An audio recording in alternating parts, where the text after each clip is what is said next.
আসসালামু আলাইকুম। এই তো সকাল সকাল রুটি বানাতে আসলাম, বাচ্চারা স্কুলে যাবে যেহেতু।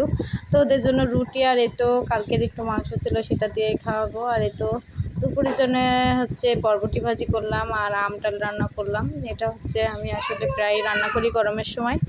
তো আমি আম ডাল এবং হচ্ছে বরবটি ভাজি আসলে এগুলো দিয়ে অনেক তৃপ্তি সহকারে ভাত খেয়েছি। আসলে গোশ মাছ দিয়ে যে ভাত খাওয়া যায় সবজি দিয়ে তার থেকে অনেক ভালোভাবেই ভাত খাওয়া যায়। তো আমি বরবটিটা বেশি কড়া করে ভাজবো না, হালকা করে ভাজি করি, যেহেতু বরবটি বেশি ভাজলে ভালো লাগে না আমার কাছে। তো কার কাছে কেমন লাগে অবশ্যই জানাবেন।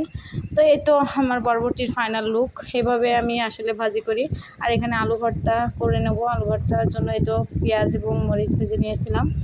তো পেঁয়াজ মরিচ ভেজে আমি আলুর ভর্তা মাখাই। আলুর ভর্তা পেঁয়াজ মরিচ ভেজে কিন্তু মাখালে অনেক মজা হয়। তো আমি এখানে ডালটাও বাগার দিয়ে দিলাম। আসলে ডাল বাগার দেওয়ার পরে দেখছি একটু হলুদ কম হয়ে গেছে, তো আবার একটু হলুদ দিয়ে দিলাম।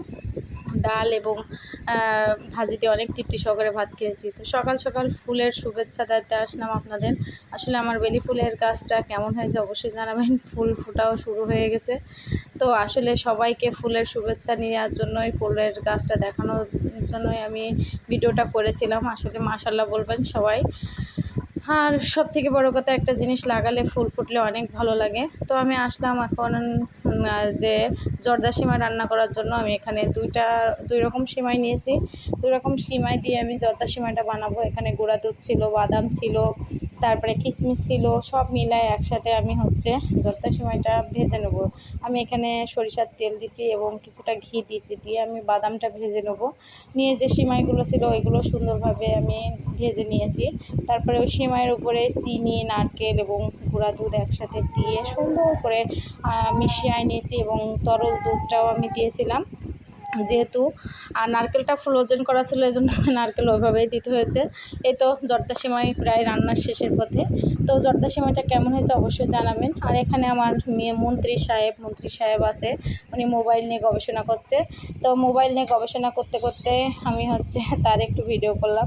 তো সে মোবাইল নিয়ে গবেষণা করতে করতে যেহেতু আবার আসলো, গোসল করায় দিয়ে ওকে একটু গোসল টোসল করে রেডি করে দিয়েছি। গোসল করিয়ে দিয়ে ওর আবার হচ্ছে সুন্দরভাবে আমি হচ্ছে একটি কলা দিয়েছিলাম। তো কলা এমনভাবে খেয়েছে বদমায়েশ, পুরো কলাটাই গালের ভিতর দিয়ে দিয়েছে। তো কলাটা আসলে 11টার দিকেই দেওয়া হয় ওর। আর ওর শরীরটাও তেমন ভালো না। আমার বাবুটার জন্য সবাই দোয়া করবেন। আর ওর নিয়েই আমার কাজকাম করতে হয়। তো সবাই ভালো থাকবেন, আমি বাকি কাজগুলো করবো। এই দেখেন গলায় আবার বাধাই দিল কলাটা।